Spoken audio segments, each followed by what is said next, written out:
Kidlat News Updates. Mga balita ngayon, 3 NPA members sumuko sa militar sa Cagayan de Oro City. Bulkang Kanlaon muling nagbuga ng abo. ICI Commissioner Fajardo nagbitiw sa pwesto. Ako po si Cesar Soriano para ihatid ang nangungunang mga balita sa buong kapuluan.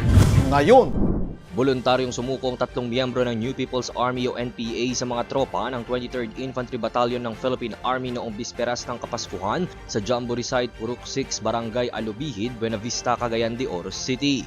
Ang mga sumuko ay kabilang sa natitirang grupo ng NPA na nag-ooperate sa Agusan del Norte. Kasabay ng kanilang pagsuko ay ang pagsuko din nila ng isang baril at mga bala.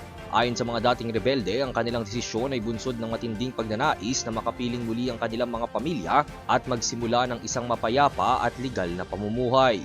Kasalukuyan ng sumasailalim sa custodial debriefing at dokumentasyon ng mga sumukong rebelde bilang bahagi ng kanilang pagpasok sa Enhanced Comprehensive Local Integration Program o ECLIP ng pamahalaan.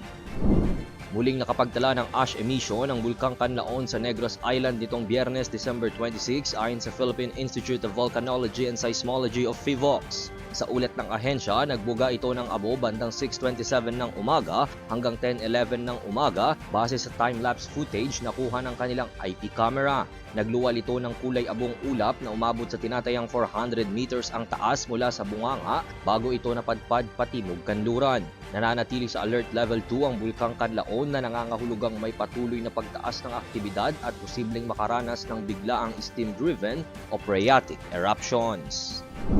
Nagbitiw na rin sa pwesto si Rosana Fajardo bilang Commissioner ng Independent Commission for Infrastructure o ICI na epektibo sa December 31.